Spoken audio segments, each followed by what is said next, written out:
Baru 4 ya. 4 itu Elbrus, Kilimanjaro, Karten Piramid, dan Aconcagua. Itu 4 dari 7 puncak tertinggi dunia. Lawu nggak masuk ya? Oh belum. Belum masuk. Itu kakinya mohon maaf tertindas kereta api. Ya, gitu.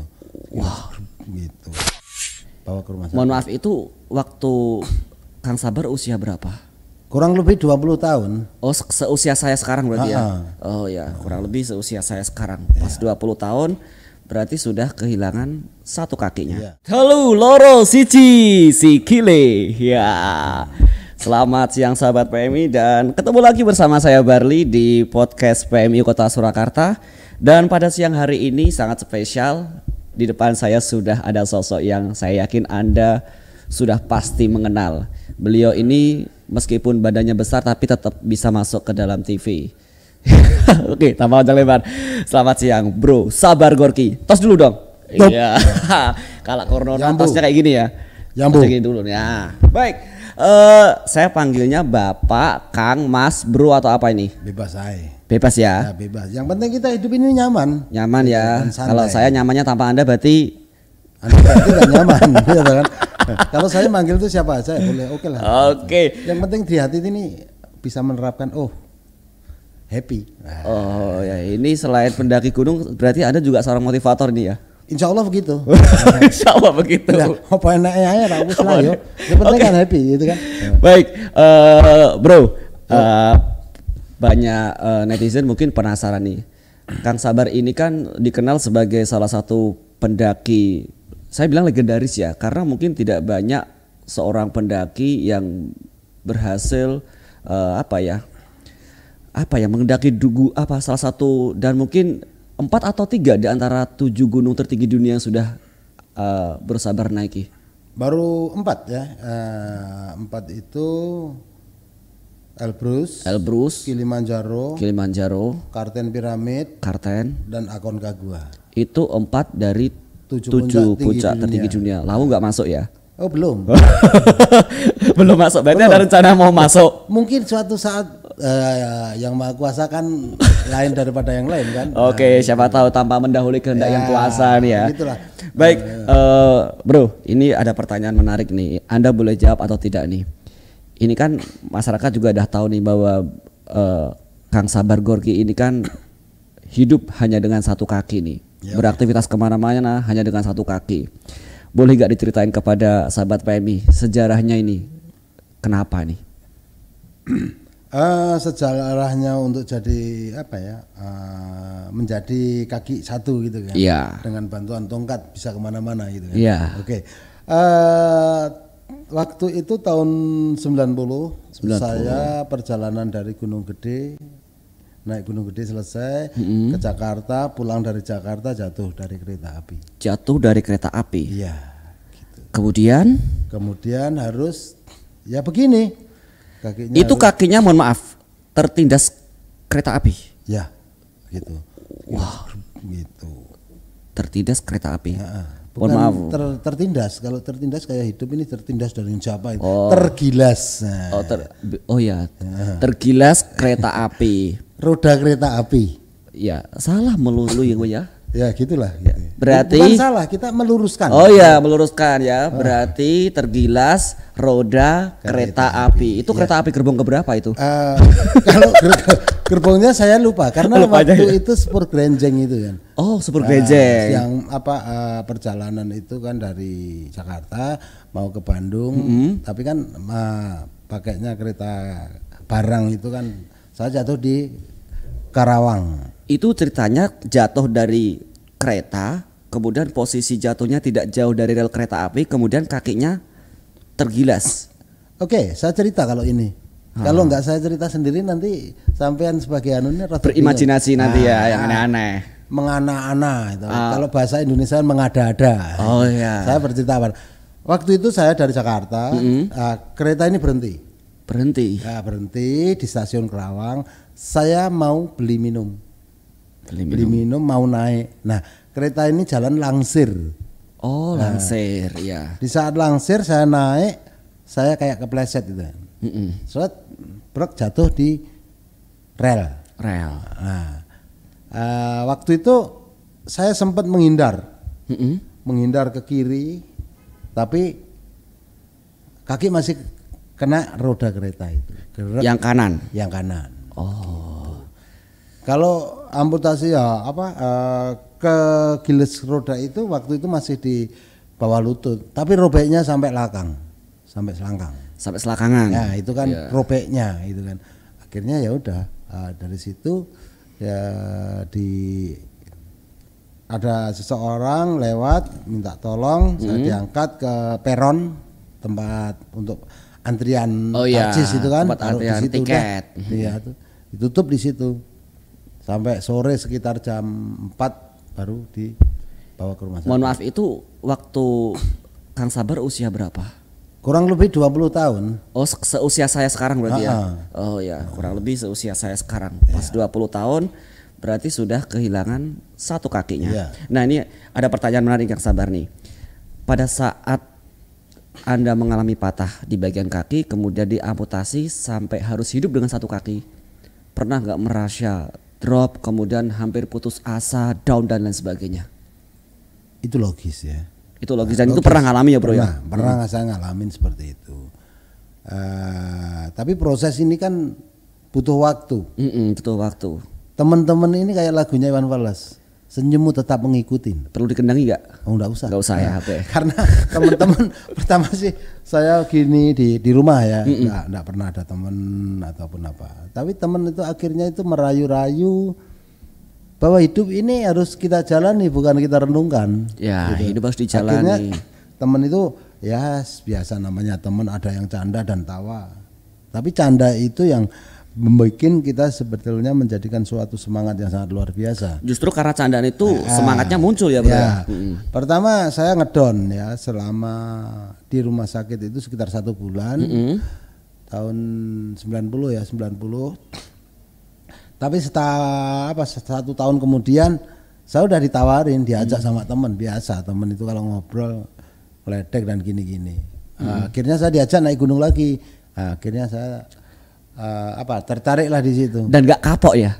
Akhirnya malah justru kecanduan. Di situlah namanya lah lagunya Iwan Fals itu kan. Senyummu tetap mengikuti. Jadi luar biasa sekali ya, meskipun dengan satu kaki tapi Kang Sabar ini masih bisa banyak melakukan aktivitas orang-orang yang memiliki 2 kaki. Nah, ini saya tertarik nih Kang Sabar. Untuk sahabat PMI, ini saya jujur ya, ini di kertas saya udah banyak kepean banget nih. Ini daftar pertanyaan yang bakal saya sampaikan. Kalau yang lain kan hostess itu kan pada nyembunyiin ya Kang ya. Kalau saya mah apa adanya. Baik, pertanyaan selanjutnya nih Kang. Seperti tadi saya lihat video-video Kang Sabar nih. Meskipun dengan satu kaki, saya lihat Kang Sabar ini masih asik bersepeda, masih bisa naik gunung, bahkan mohon maaf, kayak bersihin kaca di ketinggian masih bisa. Betul ya Kang ya? Masih laundry ya, laundry gedung. Dan itu kayak semacam kayak pekerjaannya Kang Sabar juga ya. Itu pekerjaan saya. Karena apa ya? Hidup itu suatu pekerjaan yang kata orang ini banyak meremehkan. Kita butuhnya skill, ya kan? Teknik semuanya itu kan. Jadi banyak menyepelekan dengan keselamatan. Oh ya. Kan? Banyak orang berkata, oh pakai tali 1, pakai tali 2, harus pakai tali 2 kan. Safety itu kalau saya nomor 1. Saya punya semboyan 1 itu gini. Duit iso digoleki. Nyawa ra iso digoleki kan. Usahakan untuk selalu safety. Berarti apapun aktivitasnya, faktor keselamatan harus tetap yang utama ya Kang ya. Jangan sampai kita beraktivitas tapi ada resiko yang ditimbulkan. Nah, ini Kang Sabar, Anda ini kan dulu kan sejak tahun 90 kan harus hidup dengan satu kaki. Mungkin kalau sahabat PMI tahu Kang Sabar kan banyak beraktivitas di PMI. Tapi sebelum itu Kang, jujur Kang, pernah nggak dihina, diremehkan, atau mungkin yang ekstrim mungkin ditolak dan lain sebagainya dengan kondisi Kang Sabar seperti ini? Alhamdulillah ya, selama ini sering. Alhamdulillah selama ini. Iya, kita harus selalu bersyukur. Bersyukur, luar biasa. Suatu apa ya? Kalau menurut saya dia kan belum tahu. Tapi kita ini belum yang dibutuhkan dengan bukti otentik ya. Akhirnya dengan hinaan ataupun dengan cacian seperti itu, habis itu dia kecewa. Waduh, ternyata yang saya kasih duit orangnya begini.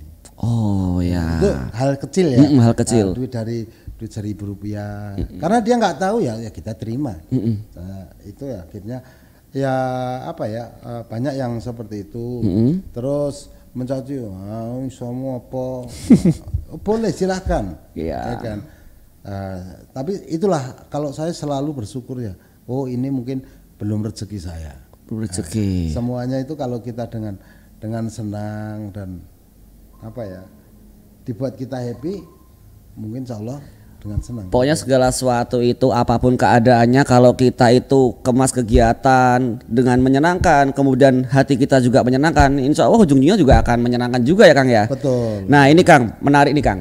Kang Sabar tadi cerita bahwa 4 di antara 7 puncak gunung tertinggi di dunia sudah pernah berhasil dilalui, berhasil didaki. Ada mana tadi? Ada Elbrus, kemudian Aconcagua, Karten, Kilimanjaro. Dari 4 gunung yang sudah Kang Sabar daki, mana yang paling berat Kang?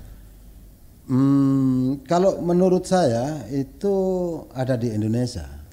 Karten Piramid itu harus manjat sekitar 8 sampai 900 meter. 8 sampai 900 meter. Walaupun sedikit scrambling satu itu. Cuaca di sana ini kan juga cuacanya sangat setil. Setil itu apa? Ini sahabat Pemi nggak tahu nih bahasa setil itu apa. Setil itu yang ada di hati saya. Ya, still loving you. Satu, hujannya itu hujan air.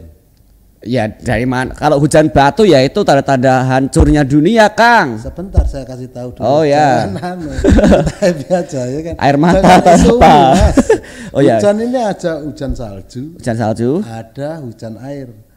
Kalau di Papua hujannya ya hujan salju, hujan air. Dua-duanya ada. Dua-duanya ada. Padahal di Indonesia. Di Indonesia. Yeah. Nah, oke lah ya waktu saya di Elbrus, di Kilimanjaro pernah kita hujan salju kan. Yeah. Salju di luar kita kipas selesai kayak debu. Oh. Kalau hujannya di Indonesia nggak bisa. Hujannya hujan air, ya saljunya salju ya jadi air. Oh. Itulah ekstrimnya di Indonesia. Karten itu begitu. Itu yang bikin berat ya Kang. Ya, satu itu, kedua juga jalurnya ekstrim. Kita manjatnya di tebing-tebingnya juga tebing kerjem. Curam banget itu ya. Bukan curam, tapi inilah karang itu. Nah, itulah tajam di tangan. Berarti jari-jari. Bisa dikatakan di antara 4 gunung yang Kang Sabar daki itu yang paling menantang dan mungkin paling beresiko juga Kang ya. Kalau gunung semuanya beresiko. Tapi di antara yang beresiko itu lebih beresiko ya Kang ya? Menurut saya. Menurut Kang Sabar. Tapi menurut orang lain kan lain. Bisa berkata gampang itu. Dan gini Kang, kalau mau naik gunung seperti itu kan nggak bisa asal-asalan. Oh besok gue mau ke Karten. Oh besok gue mau ke Aconcagua nih. Pasti butuh persiapan dong Kang ya? Iyalah. Fisik. Terutama itu. Dan mohon maaf nih Kang. Sekarang usia Kang Sabar berapa? Baru 52. 52? Iya. Saya kira itu Kang Sabar 53 loh. Oh enggak apa-apa. Cuma beda 1 tahun. Ya. 52 tahun. Ya. Tapi jujur Kang, di usia Kang Sabar yang 52 tahun ini, ada nggak keinginan untuk menuntaskan 7 pendakian di puncak tertinggi dunia? Ada mimpi nggak Kang? Kalau itu selalu. Bahkan sampai usia berapapun? Sampai saya nggak tahu. Oh, ya kan? Nah, itu kan.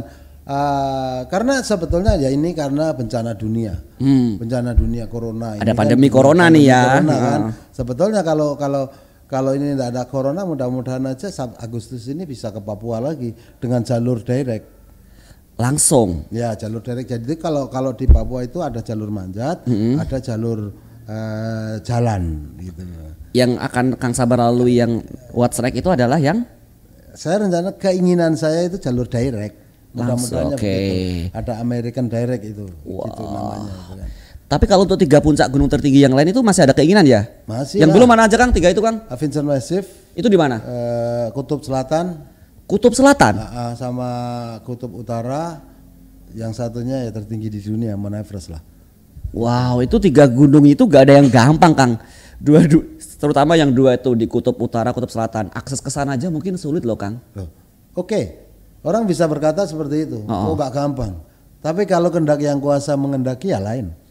Wow. Saya tidak pernah itu kan berkata wah kalau nama dunia seni tulis satu, kedua seni ngobrol itu kan penakluk selalu ada. Wow. Kalau saya nggak berusaha jarang berkata seperti itu.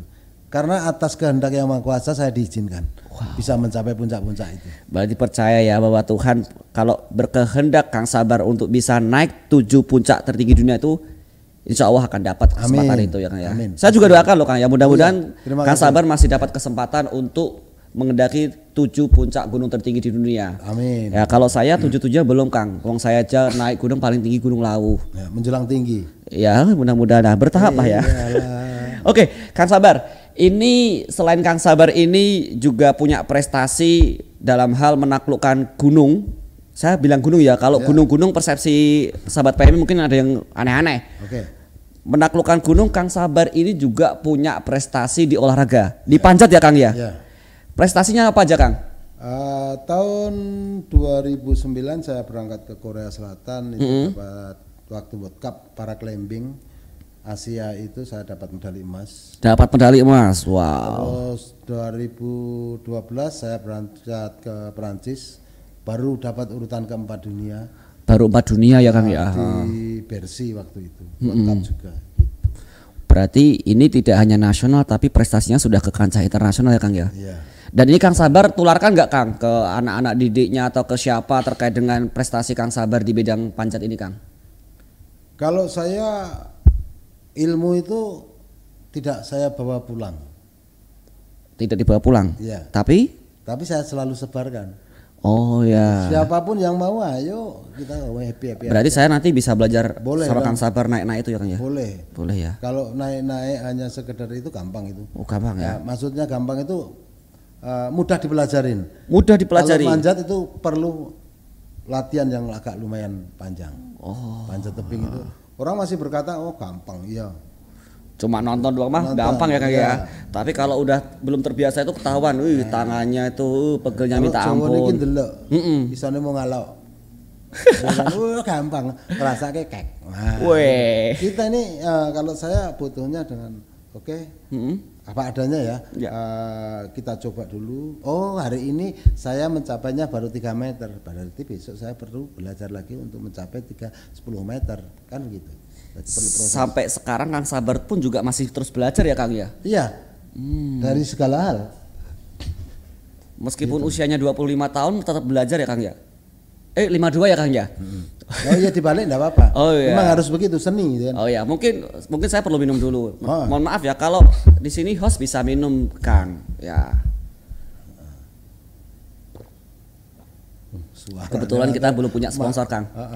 Keruk gitu. Saya tahu karena Kang Sabar ini salah satu penikmat kopi jadi sengaja saya tidak suguhkan air putih biar nanti minum kopi sendiri. Di sini banyak kopi kok Kang. Nanti bisa dipilih ya Kang ya. Ya mudah-mudahan bisa main ke tempat saya Kopi Gorki. Kopi Gorki. Oke, siap deh. Nah, ini Kang. Tadi kan Kang Sabar cerita bahwa Kang Sabar bahkan saya pernah lihat videonya Kang Sabar ngelamar kerja pun pernah ditolak gara-gara mohon maaf satu kaki. Iya. Terus Kang Sabar bisa bangkit dari keterpurukan, bisa bangkit dari hinaan. Bisa nggak Kang dibagiin ke teman-teman kiat-kiatnya supaya kan sekarang ini banyak Kang orang yang mohon maaf hanya dengan satu keterbatasan sedikit saja mereka sudah down, tidak percaya diri. Kalau Kang Sabar ini saya lihat bukan hanya percaya diri tapi kelebihan percaya diri Kang. Terima kasih Mas Farli. Gini, triknya saya selalu membuktikan dulu. Jadi setelah saya buktikan kita punya dokumen baru kita tawarkan ke mereka. Jadi kalau dulu saya enggak punya dokumennya, dia menanyakan yang kamu bisakan apa, kerjaan kamu apa. Nah setelah dia tahu tentang prosesnya, kita punya bukti-bukti. Ini loh yang saya kerjakan di sini, baru mereka tahu. Dan sertifikat pun ada. Di K3. Jadi kadang orang itu memang tidak hanya menilai seorang dari covernya. Iya. Meskipun pepatah mengatakan don't judge book with cover ya, jangan menilai buku dari apa dengan covernya doang. Artinya gimana ngono ku ya? Ya nggak tahu sih. Ini saya kan habis minum air putih, jadi apakah saya bisa ngomong bahasa Inggris dikit-dikit lah. Nah, Kang Sabar. Yuk.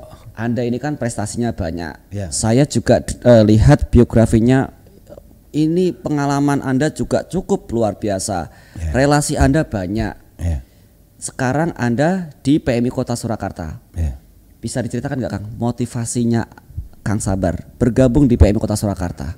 Motivasi saya gimana ya? GPS juga sebetulnya. Apa itu? Gampang-gampang susah dikatakan. Gampang susah disingkat apa? GPS kan. Gampang. Ya udahlah. Udahlah sahabat PMI maklumin aja. Oke, silakan Kang. Roto ikan ngarani. Bukan roto sih Kang. Lebih parah lagi. Saya lihat gridnya bukan roto lagi. Gini, saya kan bergabung di PMI karena saya nggak bisa bantu apa-apa. Iya. Ya kan? Saya bisa bergabung di sini. Kemampuan saya mungkin ya, terutama saya masih megangnya di kebencanaan. Karena punya itu ya, bakat itu ya Kang ya, punya kemampuan di situ. Paling tidak mempunyai satu bidang yang mereka nggak bisa, kita bisa tularkan ilmu di situ. Dan Kang Sabar kemarin kan juga bersama saya di Lombok juga banyak berperan di situ ya Kang ya. Dengan kemampuan Kang Sabar menghibur anak-anak. Ternyata Kang Sabar ini di balik mukanya yang serem masih punya jiwa keunyuan di dalam ya. Masih bisa lucu-lucu juga ternyata. Terus terang kalau saya ini cuma tampang gali hati kiai. Tampang gali hati kiai. Ya mungkin begitu. Berarti rotok kuat, tampangnya garang, kelihatannya garang, selembut salju. Oh gitu. Iya, gitu kan. Bagi yang belum kenal Kang Sabar nih, Kang Sabar tuh sebenarnya hatinya itu kayak kiai, walaupun mukanya kayak ya kan mau. Iya kayak gali katanya. Boleh lah kan. Jangan pakai kata-kata yang lainnya. Udah itu aja udah bagus kok ya. Jadi Mang Kang Sabar juga tertarik juga di PMI karena bisa menyalurkan hobinya Kang Sabar juga ya kan. Kan di PMI kan juga sering kita latihan-latihan itu ya Kang ya, pakai tali-tali itu ya Kang ya. Oke, jadi gini ya, saya bergabung di PMI ini karena kalau dulu-dulu itu masih jarang dengan yang berkebutuhan khusus masuk di PMI. Oh ya. Karena saya tertarik, akhirnya saya bersyukur selalu dengan Yang Maha Kuasa masih diberi kesempatan untuk bergabung di sini. Artinya bekerja sekaligus beribadah ya Kang ya. Insya Allah begitu. Wah. Jadi bekerja selalu kita buat happy, senang. Tidak tidak menjadi beban. Tapi pekerjaan itu kalau kita buat happy, tidak terasa berapa tahun yang akan kita ngabdi. Wes. Seperti itu. Hebat luar biasa nih. Nih teman-teman, Kang Sabar ini kalau saya jujur sih, saya sering ngobrol dengan Kang Sabar, bergaul dengan Kang Sabar. Saya kok nggak pernah dapat cerita Kang Sabar ini sakit. Pertanyaan saya Kang, Anda ini pernah sakit gak Kang? Saya sakitnya sakit hati ya. Iya kan? Sakitnya sakit hati. Oh bener berarti ya, muka gali hati kiai itu ya. Kan? Iya. Sekarang kalau sakit itu nggak tahu juga ya. Saya tuh tak pernah itu merasa. Kayaknya udah lupa rasanya sakit juga ya. Karena happy. Karena happy. Ya. Satu, jangan lupa air minum putih itu yang agak kuat. Nah ini saya minum lagi nih, dikasih saran. Terus ya di mana letak sakit itu sebetulnya ada di pikiran. Kalau pikirannya itu terlalu mungkin ditagih utang, nah itu agak sakit nah ya. Sakit hati. Ya. Berarti sakitnya Kang Sabar itu kalau ditagih utang ya. Sakit hati. Wah gitu kan. Selebihnya nggak ada sakit hati ya? Tak ada. Dicaci maki orang biarin. Oh ya. Disanjung tak akan terbang, dihina tak akan tumbang kok. Nah ini kata-kata yang gue tunggu nih Kang. Saya pernah lihat video yang Kang Sabar itu ada kata-kata tadi quote-nya. Dihina nggak akan tumbang, dipuja nggak akan terbang. Iya. Kang Sabar juga harus seperti itu Kang ya. Iya. Selama ini kalau Kang Sabar sering dipuji-puji orang juga nggak mumbul-mumbul banget ya Kang ya. Ngapain mumbul? Kalau dihina juga nggak don-don banget ya Kang ya. Ngapain don? Oh dia nggak merasakan. Coba kalau dia merasakan, cobain begitu. Saya lihat Kang coba Sabar. Orang itu hina saya ini. Coba dibayangkan sendiri ya. Orang bayangkan, nek aku melaku nganggo sikil tongkat kaya ngono bendino para sedih. Nah, ibaratnya kan begitu. Tapi saya biarin karena memang saya harus begini. Saya buat happy. Ya kan. Kita ini memang harus selalu happy. Oke. Tapi gini Kang Sabar, mohon maaf nih ya. Mungkin kalau sahabat PMI pernah ketemu saya dengan Kang Sabar, mungkin persepsinya adalah Barli ini nggak pernah punya sopan santun sama Kang Sabar, atau mungkin lebih khusus tidak ada penghargaan untuk difabel seperti ngomongnya biasa, nggak menunjukkan belas kasihan. Tapi ini menarik Kang. Saya beberapa kali juga bertemu dengan teman-teman difabel, bahwasanya difabel itu mohon maaf, mereka justru tidak senang dikasihani. Itu benar nggak Kang? Betul, ya kan? Karena kalau dikasihani seakan-akan kita ini minta-minta. Padahal, ya kan? Padahal ini kawan-kawan masih mempunyai suatu spirit yang sangat luar biasa. Berarti kan tetap inginnya kan diberlakukan sama ya Kang ya? Lah ya, kita lahir ini memang diciptakan sama. Cuma perbedaannya berkebutuhan khusus dengan Anda. Bolehlah kita ini cacat ya. Saya ini cacat ya. Yang penting mental saya nggak cacat dong. Nah ini menarik. Kan. Fisik mohon maaf, mungkin Kang Sabar bilangnya punya keterbatasan. Kalau saya bilangnya keterbatasan ya, tapi secara mentalitas jangan sampai kita punya keterbatasan ya Kang ya. Iya. Bahkan banyak orang-orang sukses seperti Kang Sabar ini yang mohon maaf mungkin secara fisik punya keterbatasan, tapi karya prestasinya juga luar biasa. Terakhir Kang, ini mungkin Kang Sabar bisa berbagi tips untuk sahabat PMI. Ada beberapa hal yang saya tanyakan terkait tipsnya Kang. Yang pertama adalah menjaga fisik tetap prima. Yang kedua adalah bagaimana Kang Sabar ini bisa memberikan motivasi kepada sahabat-sahabat kita, mungkin khususnya untuk teman-teman difabel, supaya tetap bisa berkarya, tetap semangat bahwa hidup ini tidak semenyedihkan yang mungkin kebanyakan orang kira meski dengan kebutuhan khusus Kang. Oke ya, itu kalau Harley tadi menunjukkan spirit untuk stamina, menjaga stamina. Sebetulnya stamina ini perlunya kita selalu olahraga, minum yang sesuai kebutuhan ya, air putih, yang selalu kita buat happy. Harus pikirannya happy. Senang tadi ya. Kenapa kita harus happy? Sebetulnya masalah ini bisa kita selesaikan. Jangan selalu kita dihantui dengan masalah. Selesaikan aja masalah. Kalau kita punya masalah, hadapin masalah itu. Jangan pergi-pergi. Hadapin. Kalau Anda menghilang, semakin kacau. Permasalahan semakin jadi, semakin akhirnya bunuh diri. Dengan takut dengan kenyataan itu. Dan ini Kang Sabar mungkin juga percaya hal ini Kang ya, bahwa Tuhan itu mendatangkan masalah kepada manusia pasti juga sudah dengan solusinya. Artinya tidak ada masalah yang sebenarnya tidak bisa diselesaikan ya Kang ya. Betul. Untuk teman-teman difabel. Difabel supaya tetap bangkit nih, tidak terpuruk dengan keterbatasan yang ada nih Kang. Oke. Untuk sobat-sobat saya semuanya, untuk teman-teman difabel, berilah mereka kesempatan. Aku yakin dia akan menunjukkan pada dunia dan lebih. Itu. Banyaklah mereka ini mempunyai prestasi tapi kesempatannya tidak pernah dikasih. Oh betul. Itu. Ibarat apa itu Kang, kalau ada pepatah jangan beri dia apa tuh? Ikan ya? Tapi kasih apa Kang? Kail. Kasih kail ya, berarti kasih pancingnya biar dia nyari ikan sendiri Kang ya. Dia akan bisa itu. Oke Mas Bro. Oke, thank you Kang Sabar. Telu loro siji sikile.